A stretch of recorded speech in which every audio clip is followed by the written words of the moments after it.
Ladies and gentlemen, please welcome. It's not Russell Beardsmore, it's Clayton Blackmore. How you doing, Clayton? Evening, I'm good. 25 steps in, I'm feeling okay. Yeah, you been golfing today at all? Yeah, I had 12, 13 holes with my kids, so Awesome. I'm getting up. We had 9 holes about 2 days ago, but today it's hot today. Yeah, you're a bit rusty, were you? Coming back into it? Or the ball really well. Yeah. I was going to ask that. Have you noticed a dip in ability golfing, or is it just like duck to water? I think in the time we've had off, it gives it golf's in your mind, and I've had plenty of time to think about, how what I've been doing right and wrong.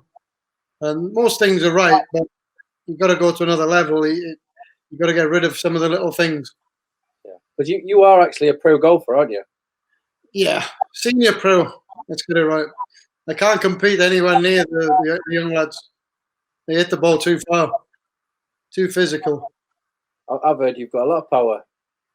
I mean, the irons I've got now, I'm hitting them quite well and straight, which is the main thing. Awesome. Well, what other things you've been up to lately?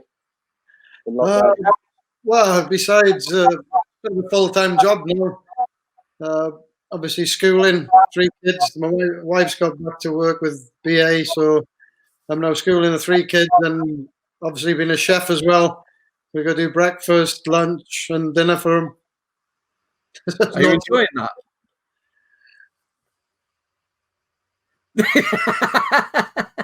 I'd rather be on a golf course. Another truth. Clayton, I want to ask you just your memory, because we've got Dean Saunders coming up and Sammy McIlroy. I'd love to ask your opinions on both of those 2 men, just for anyone who's tuned in now, why they should tune in next week as well. Well, Dino is for me, Dino is probably the best after-dinner speaker in the world. He's the funniest man I've ever played football with. If you speak to most people, it's the same thing. He's a funny guy, and he can talk for fun. I mean, whenever you see him, he'll have 6 people around him listening to him. I can guarantee you, wherever he is, he'll have 5 or 6 people listening to him. Wow. We've been there, haven't we, Jim? We did it. We had a pint with Dean Saunders a little while back in Derby. And you're right, you just hang on his every word, and he's funny. He's mad. Yeah. I remember there was a story. We were playing golf at Mere, and it was Sir Alex's golf day.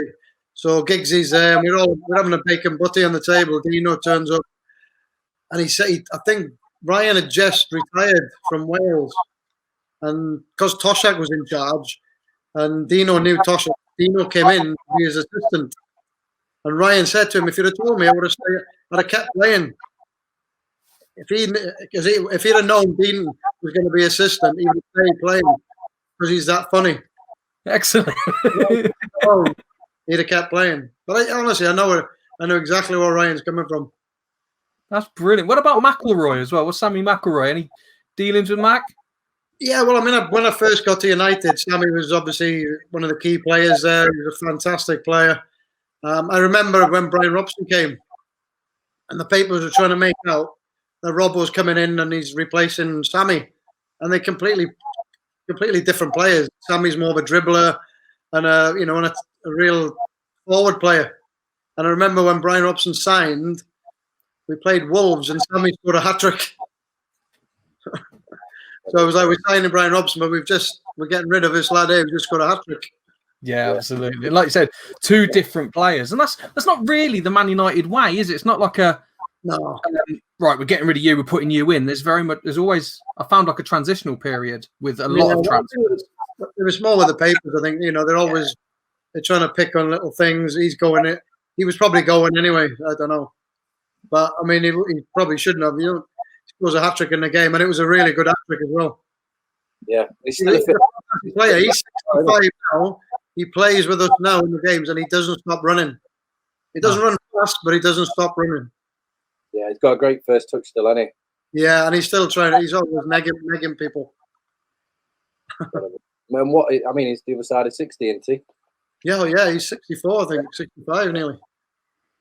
You don't lose it though, do you? You don't lose the footballing brain, do you? You can still see a game. It's just the pace. Yeah, it's the distance you can run in a game, how fast you can run in a game, and I mean with Sammy still running to like if you've got an 80-minute match, you guarantee he's running for 70 minutes in it, albeit it's not super fast. We've seen that before, though. We saw all the Man United legends, and yourself included. You're still all in good shape. Like you see Sammy Max doing it, Dennis Irwin. There's still a mentality of keeping fit and keeping in good health. Is that something that stems from the time at the club?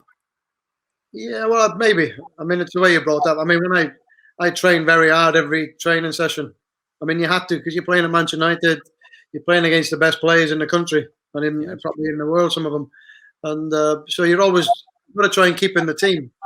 So if you have a dip in training, you can look very average against these lads. And what did you do to counter that? You know, when you obviously retired and you've gone. I didn't play well on a Saturday. That's what happened. Yeah, went to Middlesbrough. The few games I played in, and I was tired going into the game because I've worked so hard on the Friday before the game. Because you're a young lad. When you're a young lad, I mean, it's different people like Brian Robson. He knows he's playing. Friday morning comes, he knows he's in the team. And there'll be the majority of the team, there'll be 7 or 8 who know they're playing. And then it's up to you to get in there. Who were the best and worst trainers back at United? Chucky was one of the worst trainers. I mean, in a game, he would never stop running. I mean, we did it. I mean, the gaffer gave us a running. He made us run for 12 minutes. And as we get to come to the end of the run, I think Brian's about 60, 70 yards behind us. And the manager's gone, right, starts shouting at him. He goes, keep running. He made him do another minute. And Chucky's like Chucky is. He goes, you said you just got to run for 12 minutes. He didn't say how fast. I suppose it was different for you as well, Clayton, because you didn't really know where you would be playing. Like, you could have been up front, could have been mid. Like, so that would have been a massive difference in your training, surely. Yeah, well, early days it was. You know, early days because I never really. I mean, I loved playing in midfield at the time. My first game was right midfield. I was never a right winger, but you know, I could deliver a good cross, and I was a good passer of the ball, and I'd always worked very hard. And just going back to who was supposed to be on tonight, Russell Beardsmore. Yeah, right. He come through and is part of the third year fledglings. 1986 FA Cup youth final. Some good players about then. Lee Martin, Robbins. Obviously, they brought Sharpie over. What are your memories of that team as you're in the senior squad and looking back at that team, thinking, "Wow, look at these players coming up." Well, I mean, Sharpie came up. We knew Sharpie was pretty much straight into the first team squad when he came to the club, and you could tell Sharpie had a lot of pace to burn, and he was always going to be, you know, a great player to play with because he was so fast. I mean, when you got somebody that fast, all you need to be able to do is deliver the ball in the right place. And for me, he was. I mean, if I had a choice, I had my best team. I think I had Dennis left back. On an attacking day, I probably have Sharpie and Giggsy on the left side because they can both play left back, and they can both. Obviously, we all know how good they are on the left wing. And Beto, he was on the right wing. You know, he came in. Speaking of left wingers, we had Ben Thornley on earlier in the week as well. What's your memories of Thornley? Well, I mean, there was a sad story with Ben, obviously, United. He was a fantastic player coming through, very, very fast again, very good dribbler with the ball. You know, he'd take 3-4 players on, and he was head down a bit, but he would be running and flying past people. And I remember we played at Gig Lane. I think it was Blackburn we played, and he went past 2 or 3 players, and the ball had just overrun, and one of the Blackburn lads just stiffed him. And that, you know, really did some real serious damage to his knee, and probably put pay to him being at a top club. I mean, he probably should have been at a top club. You never know; he could have been like Ryan. But it was such a bad injury. I mean, I think he went to court over it in the end because it was such a bad injury. I think I probably give a statement about it because I saw the tackle, and he just straight legged him on his knee. Yeah, is that sort of injury from like if they had that kind of injury in this day and age with all the team medics? I mean, you might have more of a chance now. I would have said you have more of a chance now, but it was he's done really well to come back and play any kind of football. I mean, you look at what happened with Ibra. Ibra You could see him, and that was just his body weight. And this was somebody else, you know, planting his studs on his knee and pushing his knee right back. So, I mean, if you watch it, he just hits the deck, and you know there and then that's it. Done. Well, I mean, you could see because he straight legged him and was like, "That's your leg breaker." He was lucky he didn't break his leg. Yeah, and you're right. He was lucky that he even managed a career afterwards. Like he still played football. Yeah, not I played against him towards the end of my career. I think he was at Huddersfield. Yeah, and I played a game in Notts County against him. Actually, I think I was playing against him. But no, it was a pity because he had a lot of talent. Ben, he's a great kid as well. He can talk. Oh, he's great. I was chatting to him today. He's based in London, you know, Cockneys. What I love about it as well is the fact that Man United, as a club, as a whole, have welcomed him back in the doors as well. He's still a part of the club despite having left 20 years ago. Is that something that Manchester United do? Like look after their own, look after the people they've come up with, and they find a spot for them? Or has Ben just worked that hard to get in there again? No, I think the club's like that as well. You know, it looks after the players, and you know, it's part of the history. He's part of the history. Yeah. You know, he was a fantastic player, and what he might have done when he was there, he's going to make other players watch him. And you're always watching somebody who's above you. I mean, when I was growing up, I'm watching a guy who's in like the A team. When I'm in the A team, I'm looking at the lads in reserves. I mean, you're always watching the first team. But, you know, you just got to try and replicate what they're doing. Yeah. It's not, and take the advice, of course, because to find out what it takes to perform at that high level. Yeah. Hard work. Yeah, absolutely right. Absolutely. If anyone's got any questions, by the way, please put them in the comments down below for Clayton, and we will get them up on the big screen. So we've got a fair few people watching, but if anyone's got questions to Clayton, please get them in. I do have a question for you, Clayton, and it's about Vinnie Jones. Now, well, last night on TV, Vinnie Jones got himself an England cap, like playing with the England team. Yeah. Yep, he's they gave him an England cap. He's wore an England shirt and he's played for England. And I want to know, like, yeah, that's where I'm going. we knew he wasn't Welsh. He's Welsh in name, and that was it, Jones. What was he like? Vinny was. I mean, he's a completely mad character, and I mean, I played against him obviously when he was at Wimbledon, and Wimbledon were obviously we know they're the crazy gang, but they were crazy. They're going out there to hurt you. Yeah, he always trying to hurt you. They're trying to hurt everybody, and they're trying to win the game at any cost. But then I played with Vinny once for Wales, and he's like the nicest guy.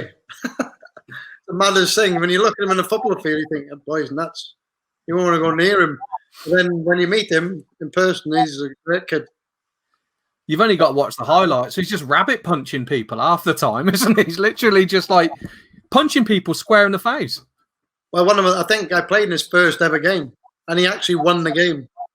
He did. Yeah, he scored a header from a corner. But I was playing against him in midfield in the game, and we never saw the ball. It was just going from one end to the other. It was at the Plough Lane. It was such a small pitch that as well. All the play was played around the penalty boxes. And that's the way they played. They got it forward, and then they got it in the box. They think if you hit the box, they've got more chance of scoring goals, which makes sense, really. Is that something you've been watching, Clayton, the Harry's Heroes? It's on tonight. I was watching it the other night, but the kids were up, so I ended up. It was going a bit mad, so I've not watched the first one yet. So I'm looking forward to watching a bit more. I mean, I could see a few of them are picking injuries up. Fewer. There's 8 of them at one point. I don't think Razor lasted very long. Is Razor playing? No. Razor's by all accounts, he's had a pacemaker put in. Oh, is he? Yeah. He's there for quite an emotional program, actually. You're watching these fellas struggling to get out of the game.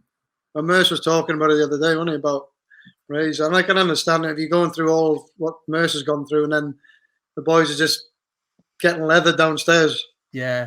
That's all they know. It is like when we had you on last time, Lee Sharp said to us, it was like just the schoolmates getting back together again, and everyone became 20 years old again. Yeah. And I think it's hard to not do that, I guess. Yeah. Well, I mean, Merce missed out on all the banter. He could have gone down and just had a Coke or something, or a few beers. I mean, Yeah. I know he's off the drinking. But I mean, I don't get. No. Like, people, I mean, I've always been one of them. I don't get, because I've had sessions with the lads 2 days with Robbo or whatever. But I can go out and have 2 or 3 pints, and I'm fine with that. Yeah. I don't know why other people just can't go out, have 3 or 4 pints, and you don't have to get leathered. Yeah, but I mean, no one plans to be an alcoholic, do they? I guess. I mean, unless you've been in them shoes, you can't. Yeah. It's quite a difficult one. A couple of questions coming in. Stevie Park has asked you, Clayton, who would have been the best player you played with and against? Who would have been? Well, I guess it probably means who is. Ryan, like I mentioned in the past, Ryan. I look at players. Can you play against them? I don't know whether I'd got against Ronaldo better, but he is so agile, moving left to the right. He'd go one direction and another, like he's running in a straight line. And I found him really impossible to play against. Everybody else who was at the club then, I felt like a tackle or get near him. You just get something special. at that level again, can you? For so long, so many seasons. I mean, to be fair, he was very light. He had no weight on him whatsoever. He was. I mean, I was Dean Saunders. Funnily enough, he made a joke. We were training with Wales, and you can see it was very, very heavy, the pitch, and we're like ploughing through it, and it's your legs are heavy. And he goes, look at him there now. He's talking about Ryan. He's not even touching the surface. He's just glancing the surface. His feet are so sharp, and he's so light-footed. He's not going through the mud. He's skimming over the top of it. Wow. And he was able to change his game as well. When he lost his pace, he stepped into the middle, and some of his passing was on. Some of his assists. I don't think he ever lost his pace. I think people he would ghost very quickly within. So you're only looking at 10 yards and then another 10 yards burst, but it's different directions. He'd go there and then he's gone there, like it's a straight line. You have to stop when you get there to go that way. But he was incredible. That's another thing you see at Manchester United, though, isn't it? Like Roy Keane did the same thing, just stepped a little bit further back up the pitch because, like as we said before, the knowledge is there, and they just reposition themselves. Yeah. Well, I think with Roy, when you're, it started coming into the game a bit, and because the fullbacks, I think, were coming bombing on more and more. You needed somebody to cover the centre backs at times. I mean, in those days, they still played 2 up front.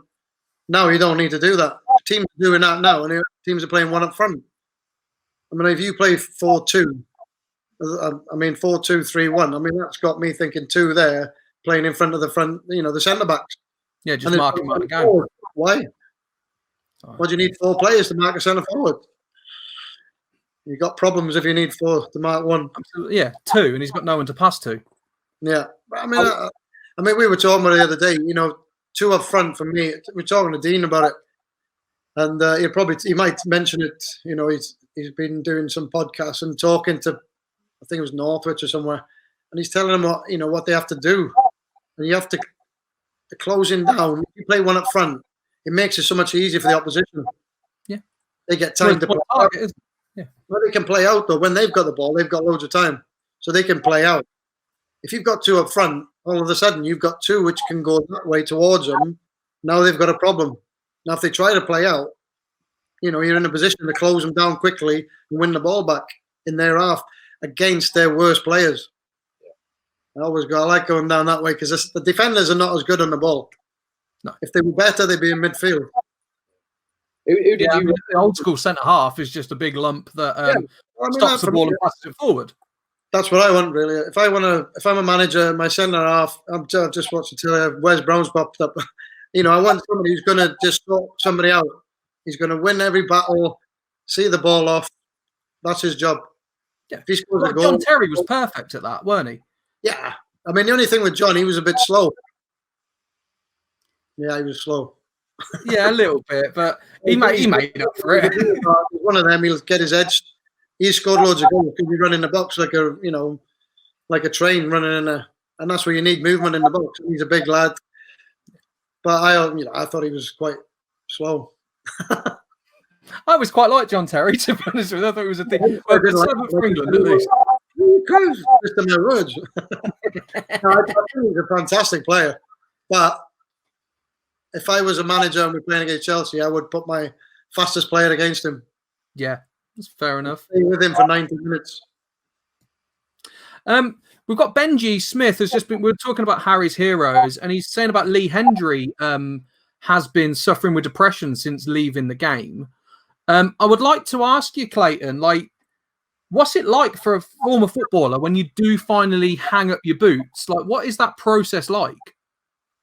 Cool. Well, I mean, mine was a bit weird. I mean, I got a bit disillusioned because I walked out myself from Middlesbrough, went to Barnsley, did quite well there for 6 months. I was just about to sign a new contract. Then Bassett took over. The manager got backstabbed. They sacked him after giving him a 2-year contract. And I'm like, his number 2 was backstabbing him, and it was just really something that didn't happen at Man United. I had a bit of trouble at Middlesbrough as well when I was at Middlesbrough with somebody stabbing me in the back. So all of a sudden, I'm at clubs now, and people are like, it's a bit more ruthless. You got to look after your own back. Yeah. And last club then, Notts County, where Big Sam was. Sam, we're top of the league. Sam goes up to Bolton, and then the same thing happened again. Somebody came in and started undermining everything. So then I just walked away. Within a year or 2 years, was it? Yeah, it was about a year and a half. I left Middlesbrough in the Premier League and left English football because of the backstabbing. I mean, the Middlesbrough thing, that was going on for like 4 years.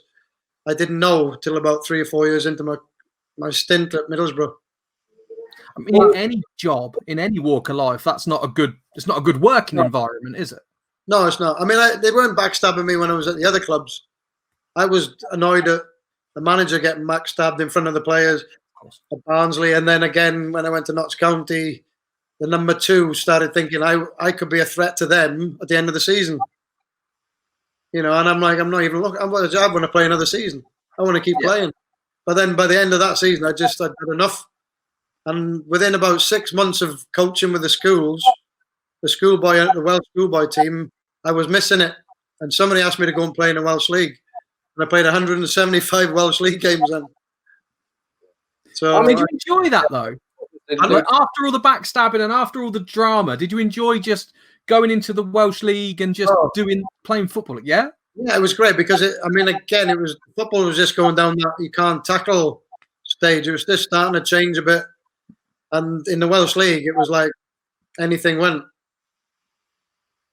Jamie, did you have a question then? Pardon? I think Jamie was going to ask a question. I've lost him. We've lost Jamie. He's gone all quiet. I'm trying to read his lips. I might just take him off the stream. But while Jamie's working on his sound, if you can see behind me, Clayton, I've got a picture of Gary Speed just there. And we've spoke about some great Welsh footballers, and it would be remiss of me not to ask you your memories on Gary Speed. Well, we were very close. It was, we'd play Leeds, and we were it was a ding-dong with us, and Leeds were the top teams around the start of the 90s.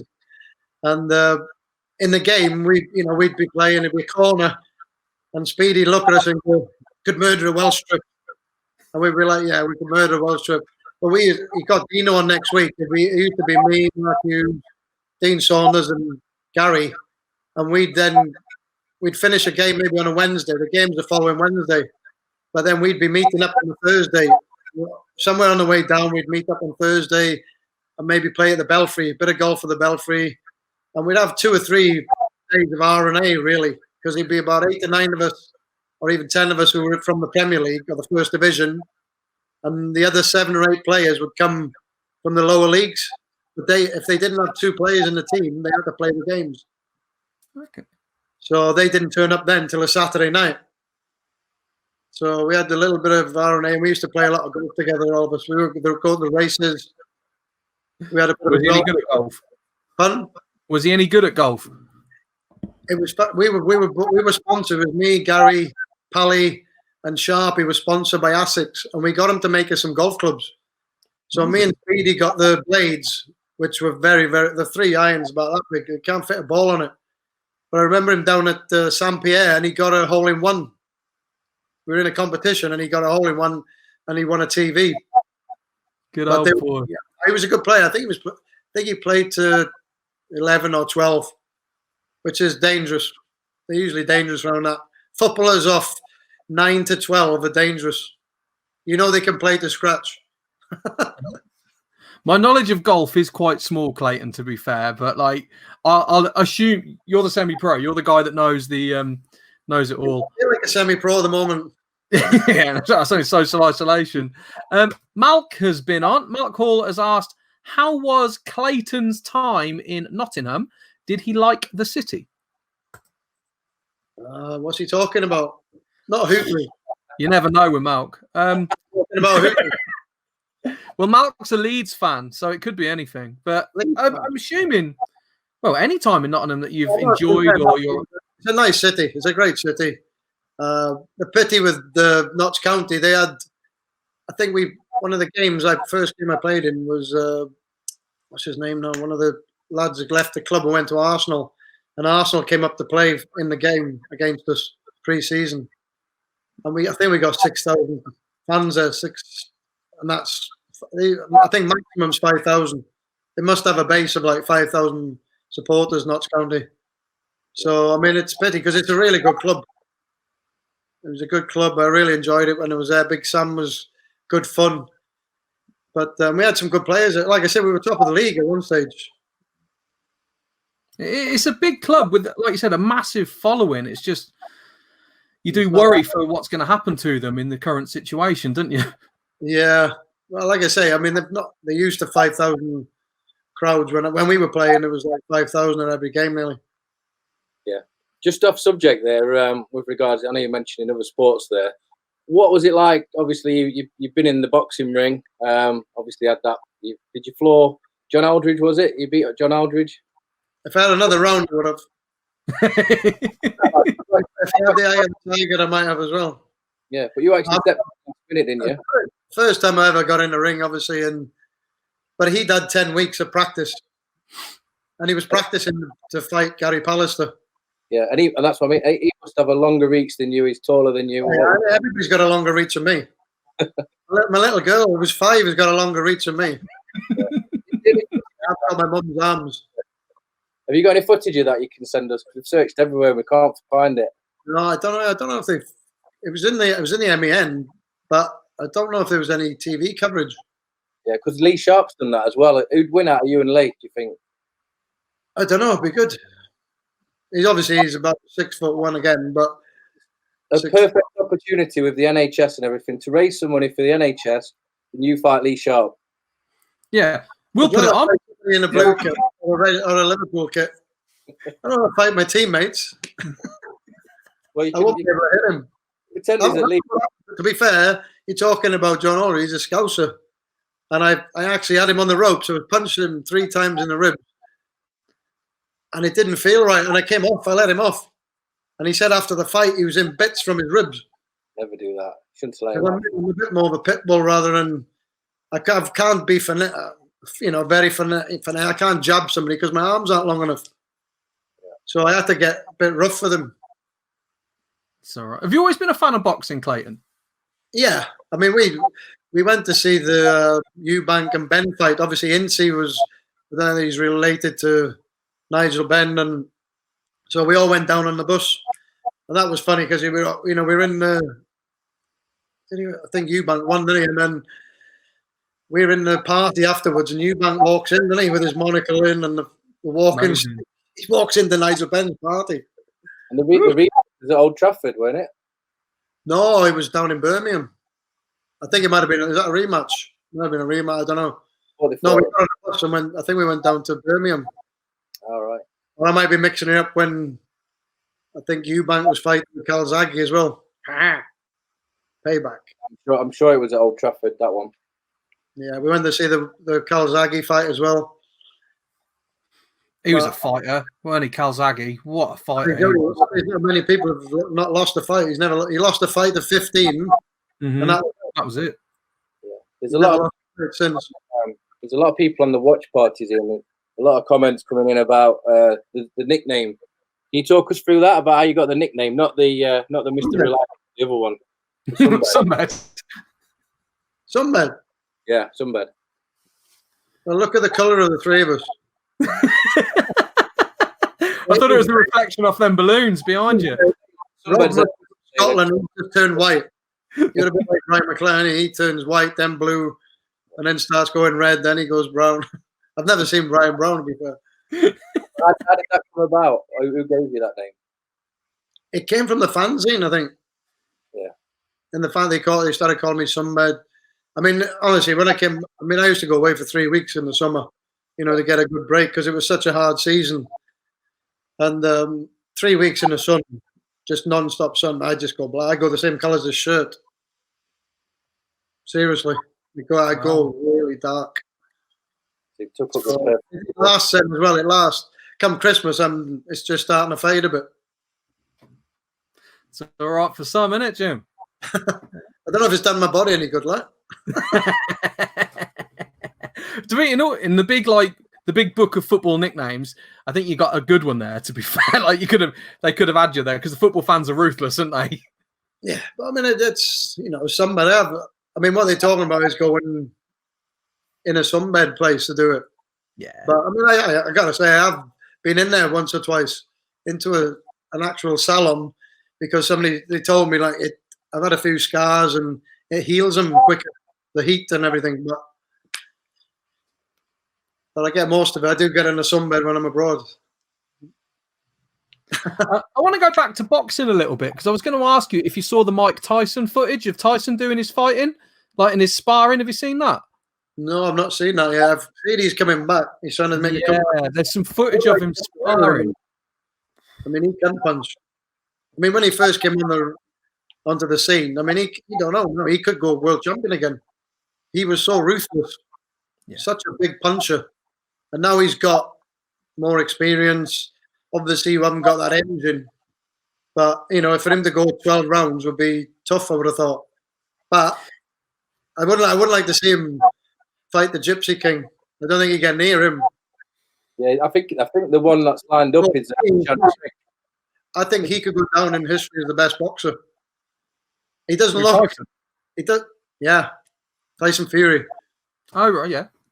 Well, I mean, the boy's scary, isn't he? I mean, I don't know if he's not fought anybody. If he fights Joshua now, and I just watch him, and he can punch. Yeah, I think he likes. It's a difference when you really like it. Yeah, there's not a great talent in that heavyweight division though, so that kind of goes against. He's not going to get the resume that some of these boxers in the 80s got. Well, I could quite easily see Tyson coming in and fighting Fury. That would be box office, wouldn't it? Yeah, all day long. I don't think Tyson will get near him though, because his arms are so long. I just think he'll keep him away, bang, just keep jabbing him. And he's a smart boxer as well, isn't he? A lot of people discredit him as a brawler, but he's actually quite a smart boxer. Like he'll stand back and he can get a points victory if need be. Yeah. I mean, I think he's got everything. He's a good. It'd be nice, if Ali was around now, it'd be good to see that. I'd love to see them two. Just like I'd be all right watching him do a press conference. And Ali lost 3 fights, so didn't he? Yeah, true. The Nigel Benn and Chris Eubank. We've had Tim Knowles is messaged in. The first fight was at the National Exhibition Centre at Birmingham, so you're right there. And the rematch was at Old Trafford. Well, there you go. Yeah, I'm surprised you didn't know that. Yeah, that one as well. They're another pair that keep talking about having another fight, aren't they? They're talking about a third one. Yeah. No, it'd be interesting. Hopefully nothing.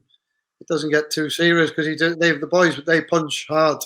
I can punch hard, but when they when they get that physical and they're natural punches, they can get some right force behind it. Yeah, that's the thing. That's why he was frightening when he was boxing. Thing as well, the older you get, the more risky a punch is as well, isn't it? They're not 20-year-old anymore. Yeah. Well, you don't know what your brain's gone through a lot. They've already gone through a lot. they've took a lot of beatings. Yeah, there's no good way to come out of it, is there? There's no. Yeah. So you just don't know. It might be one punch too many. Yeah, it's good. Yeah, it does take one, doesn't it? It only takes that one and they're done. Well, I know he's a lad. Michael Hughes used to play. He played for Swansea. I mean, I knew him. I grew up with him, and I played in a testimonial from against Spurs, and they said if he got another knock in his head, it could kill him. So wow. I don't know what it was. What was, and there's other. I mean, I've heard from rugby players who've had their necks cracked and all that. One bad knock, and it can kill them. So you just don't know what your body's gone through. You don't know. You've probably had injuries. You don't even know what they are. Yeah, that's true. I've had neck injuries, and I never really had them looked at. Funny enough, I was listening to a podcast with John Beresford who said the same thing. Like he could have got signed to Liverpool before he went to Newcastle, and it was because he had an ankle injury at Barnsley that never healed properly, and it scuppered his chance to go to Liverpool. And like you said, it's just those little injuries and like niggles that you don't even know about. Yeah. Well, I mean, that's the thing. We used to have to. I mean, I twisted my ankle so many times. I used to train with my ankle strapped up. I could hardly point my toe. Yeah. Oh, wow. And you would go, but they just strapped you up and got out there. You were in agony for 10, 15 minutes. It was like running with glass in your ankles, and then it would ease up, and the adrenaline then, and you got on with it. Yeah, Paul Pogba's been on the video today. He's come back. He's coming back from injury. How do you see him set into the squad again and pairing up with Fernandes? Yeah, I mean, I think everybody's looking forward to that. You got two top players. Then they're both good at passing, and it's about, for me, it's about a passing job in the middle of midfield. You need to be able to pass the ball and get up and down. So, I mean, for me, it works good. I mean, I think I like to see Pogba further forward. He can hold the ball up and do all sorts of things with it around the box. But, Bruno's the same.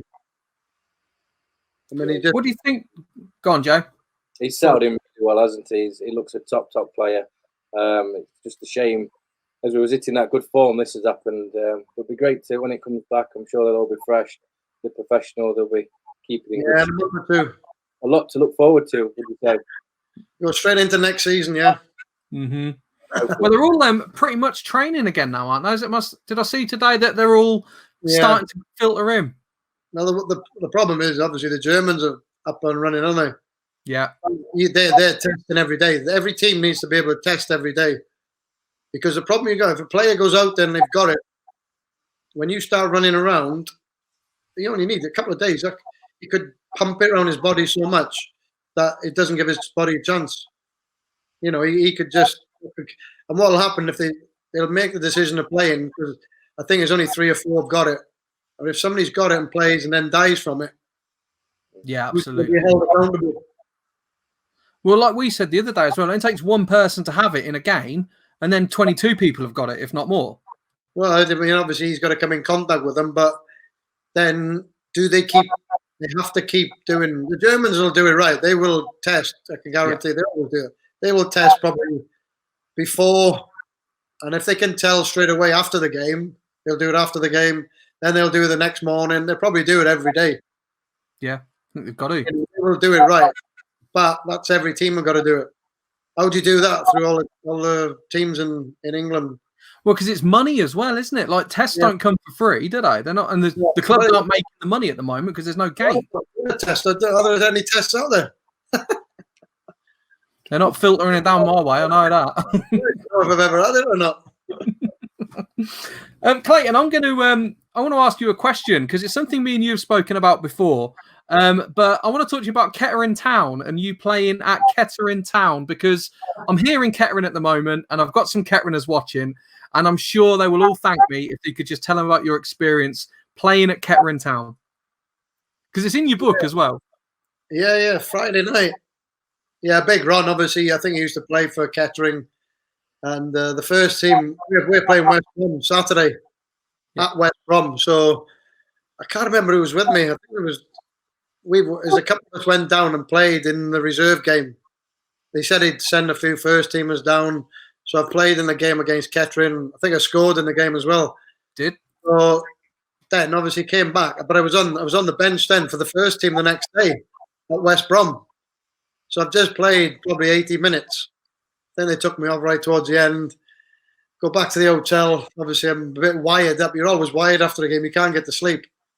And I always used to sleep with. I always used to room with Mark Hughes. So I probably drove him mad that night. But I just remember coming off the bench in the second half, and my legs, I couldn't move because the pitch wasn't very good at Kettering as well. It was very muddy, I think.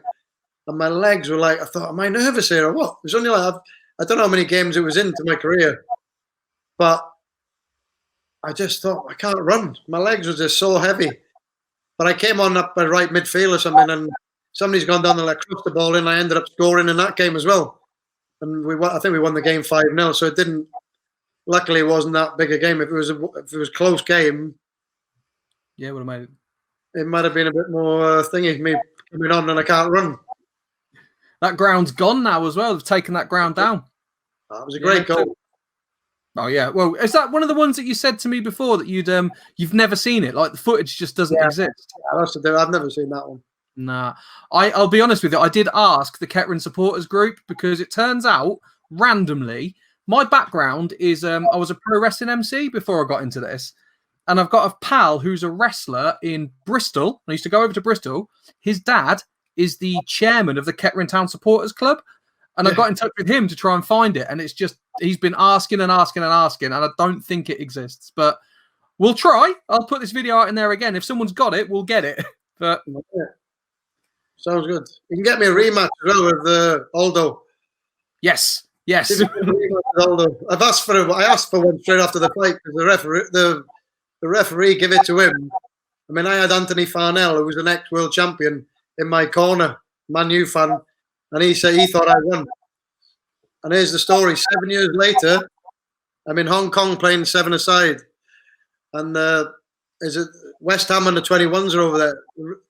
The reserve, the 21s coach comes over to me. He says, "You don't recognise me, do you?" I went, "No." He says, "I'm John Aldridge's best mate.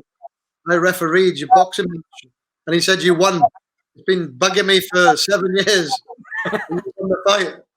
I said, "There's a shock in it. Liverpool cheating us." Yeah, you got a score to settle then. Speaking of Liverpool, we've got a question from Malcolm. Yeah, on the subject of Liverpool, Malk's been on again. If the Premier League's called off this season due to the current situation, is it right that is it right that Liverpool get made champions? No, you can't. You've got to get over the line. They need to play the next 2 games, and the way things are going, I think they'll get over the line. You know, they'll play the games, and you know, it's gonna. You don't know how fit they're going to be. They might stumble a little bit, but within 3 or 4 games, I think they'll have the league wrapped up. So it's up to. I mean, I think there's somebody in the FA who want Liverpool to win anyway. So I'm thinking they're pushing to get it. But it's dangerous if somebody gives the person who gives the okay. I mean, if a player dies from it, you know, it's going to be catastrophic. Yeah, very much so. The person who says, "Yeah, it's okay, let's get on with it." Yeah, I've got a question for you. You played in some great teams, but which of those teams was the best team you played in, and why? Ooh. I mean, it's got to be the last team I played in, really. Obviously, when we won the league, and Eric turned up, who are obviously strengthened it a wee bit. You got Giggs in the team, you got Kanchelskis. I mean, the squad was a great squad. Mark, you had everything in that squad. You had aggression in every position. You had ability in every position, and you had the class as well. I mean, Giggs for me was. I mean, he was so unlucky. He was Welsh. I hate to say it, but if he had played for England, he would have been the best player. He'd have got the Ballon d'Or. Yeah, because he actually did play a few under like the schoolboy. He was captain of the England schoolboy. That's because he was in an English school. Yeah, because we asked him whether he was eligible for England, but no, there's nothing, no links. Nah, not at all. The link he had was he played for England schoolboys. That's a key thing for the Welsh, though, isn't it? They seem to get these talented left-footed players in England. Yeah. Well, we lost a great. There was a lad called Carl Jones. I watched him play England schoolboys, and he tore them apart. I've never seen anybody tear an England team apart like he did. He was like Messi running with the ball, touch, touch, touch, touch, touch. And he was at Cardiff, and he didn't like it there. And then I think Sam Amman put 200 grand on his head, and he went back to North Wales, and he just rotted away in North Wales. I actually got him playing in Bangor for us when he was 16 because he didn't have a club. He couldn't play for anybody. Couldn't go to a club. They'd have to pay 200 grand, and that's what cost him his career. Wow. He was like grease lightning. Playing for us, playing against men, they still couldn't pin him down. He was too fast. It's a good competition at United at the minute, and they were between obviously Williams and Shaw and places like that. Who do you give that to? Who's that position for you? Which one now? The left back position, he said. The left back position at Man United. My left back for United. It's not for me. It's not up for question. I think he's the best one around. Fair enough. He's great going forward, and that's more. You need him more going forward, and breaking teams down rather than Manchester United. You should be having 70-80% of the ball, so you should have the ball more than the opposition.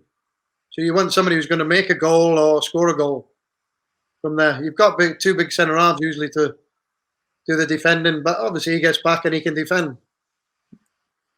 What's your thoughts on James at Man United? Yeah, I mean, Daniel had a fantastic start to his career at United.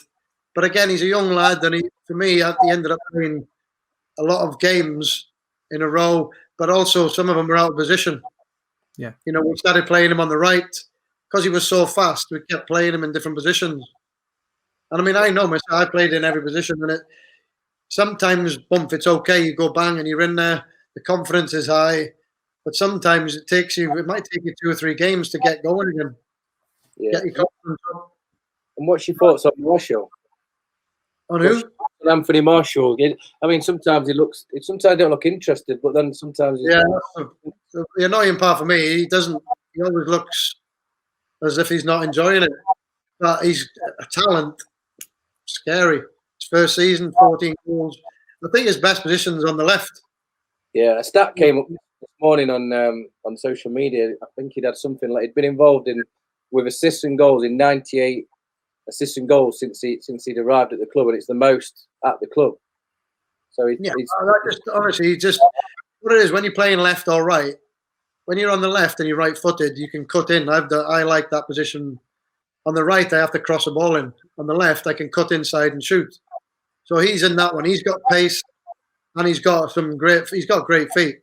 He doesn't always know what they're doing, but but that means the defense don't know either. So he looks more dangerous rather than being a forward. He's not a target man, and I don't think he realizes he's not aggressive enough for me to be a centre forward. Right, you're the manager of Manchester United. You've been given a war chest. You can spend as much as you want. Just which 3 players are you buying and why? Ronaldo, Messi. So I don't have to explain them to. Lewandowski, I don't need to explain that one either. He's got 26 in 20 games, I think. And where do you think United need to improve? Well, I definitely think we need a top striker. You need somebody who's going to score goals for fun. We've had great finishers in the time. When we brought Chucky down, he was the first one to score 20. I mean, we had Mark Hughes at the time, but he was more he scored spectacular goals back. Yeah. And he'd be scoring around about the 16, 17. And at times he got up to 20, but, you want those. Brian McClair would score the tapping goals. Yeah, and the first one since George Best, obviously, to get that many goals. Straight away, but you need somebody like him. Since then we've had the managers. Sir Alex is a good choice on forwards. He always goes out and has a look at their background. Are they injured? That's his first thing. Do they get injured a lot? No. So he's buying players who are going to be playing for him all the time. I just got the telly. Hey, Ollie's on the telly, and so you've got one of the best finishers around. Ollie come off the bench, score 4 goals. But you've got the list is endless. He had a hell of an eye for it, didn't he? Like Ferguson really could, like, he very rarely made a mistake with his transfers, did he? Had a hell of an eye for just picking the right people. Well, you think of that one, City won the league by that goal. I mean, I thought I got to say QPR didn't really do as much use on that game, but the next he said he won't lose the league to goal score, the goal difference next time. Mm-hmm. Went out and bought Van Persie, who was the top goal scorer that season, and we win the league by 11 points. He was absolutely gutted, weren't he, Van Persie, when obviously halfway through that season, Fergie mentioned he was leaving. Yeah. He had no idea. He was a great striker. Do you think the role of the striker's changing, though? Because me and Jamie have this conversation, like traditional number 9s in the way of like a Gary Lineker or a McClare that would get the tap-ins. Do you think that's slowly being a thing of the past, where there's been more asked of a striker? Well, it is, because you're only playing one up front. Well, yeah. That's what you're asking the striker to do now. Be a target man, be somebody who runs in behind. I mean, it's possible. You can mix it up. You can drop off when the space is there, or you can run in behind, depending on who's on the ball. Somebody who's good on the ball who can drop a ball in behind, then you're looking to run in behind. You've got to know your own players. It's key to knowing what your own players are good at. Yeah. Who would you say is the biggest disappointment? Like a big name that's come to United or Middlesbrough or whatever, and they've just disappointed and not really set this up? That's a good question. A lot of people will say Varane, someone like that. No, I'm not having. I like Varane. I thought he was brilliant. If you watch, all the players said he was scary. Yeah. All that's come from the press. All the negative press is from the press. And that what they were saying, he wasn't. I watched him. We played Liverpool in a game, and I specifically watched him and Roy playing next to each other, and he outrun Roy in that game. Someone's mentioned here Sanchez. Yeah. I mean, he wins, but all hands down. I mean, when he first came to the club, I thought his first touch. I don't know why I didn't feel he was suited us, or we needed him. I felt like we had players like him already. I didn't think we needed him. Yeah, but I don't know. His first touch, and he looked really sharp, but then all of a sudden he just couldn't hit a red shirt. His passing was like, and I don't know how you can explain why he was so bad with the passing. I couldn't get my head around it. He'd go games where he can't hit the player. Yeah, crackers. I think it was a confidence thing, like a mental thing, where he just have like a mental block and like bottle it. Well, I don't know. It could be the way Arsenal played. They were a passing team, very pass. So I don't know. Maybe they're trying to pass. I honestly, I've got no answer to it, because I couldn't. What I was watching, I couldn't work out in my head for a top player to be that bad with the passing. Yeah, that could be a number of different things, I suppose. He is. I like when he first came. I thought, well, yeah, you could see he's sharp, and he's running forward, he's running back, he's working his socks off. But then all of a sudden, it just went flat. Yeah. Apart from winning the league, we're coming up to the end now, but at the end of the show. But apart from winning the league, what is your greatest moment as a footballer? It's got to be obviously turning Barcelona over, first team back in Europe for 5 years. It was funny because Mark said when he was at Bayern Munich the year before, the Bayern Munich said we must win in Europe this year because the English teams are back next year, and we were the only team back in. And what do? We go and win the Cup Winners' Cup. They know. The Germans know. It's an incredible achievement, to be fair. It really was like, the anniversary just went, wasn't it? 15th, like 5 days ago, was the anniversary. This is my thing. When we were dominating Europe, it was because we played 4-4-2, and the team worked their socks off all through the game. When they had the ball, when they didn't have the ball. And when you come off the field, you could hardly breathe. It's because you had Brian Robson as your captain, though. There was like no room for any less than 100%, surely. He can run longer and faster than you. Oh, absolutely right. Oh, here we go then. Malk Hall, the last question from him, but worth asking. John Charles, in my opinion, is one of the best Welsh players ever. Played in defence and also as a striker. What is Clayton's thoughts on John? Yeah, my old man played against him in a game. Yeah? Yeah, in the Welsh League. My old man played for Llanelli, I think it was. My old man from London, but when he was 15, he moved to Wales, and I've got all his cut-ins when he played, so he scored a lot of goals, and he was very aggressive as well. But he said he did a shoulder barge on him once. In those days, the shoulder barge was, it was run of the mill that just could run in and smash him. And he says he ran into him and he bounced off him. He was like a man mountain, and he was a gentle giant. He went to Juventus, and probably one of the only strikers that ever made it in Italy. Not even Rushy made it in Italy. No, true enough. He would have struggled in Italy, didn't he? been in my all-time team. Well, I hope that answers your question, Malk. As I said, we've come up to the hour already. I want to say thank you, Clayton, for stepping in at the last minute. Obviously, we were meant to have Russell Beardsmore on, but we'll see what's happened there. But I think the takeaway from this, Jamie, is we need to promote a boxing match with Clayton. He wants his rematch, and I think we could probably do that. Yeah, I think we can sort that out, can't we, Clayton? All funds raised to the NHS. Are you in? Yeah, you better keep it quiet from the missus, though. She's not watching. Just for the promo, let's tell John Aldridge what you want to say to him and challenge him for that fight. I want to give him a chance to beat me. As I've heard from his best mate, that he actually lost the first fight, even though his best mate made him the winner because they're both from Liverpool. So we definitely have to get Aldo on this show and put those words to him and see what we can get out of it. Payback. Payback. I don't know why I wanted payback, because I knew myself I'd won. Well, it's on. I think it's on. With 3 days training. Right, so ladies and gentlemen, that does bring us up to the end of the broadcast. Just to remind you all, next week we've got Dean Saunders, Sammy McElroy, and Andy Campbell, and we do have a mystery show this Friday night as well. But now, thank you so much to Mr.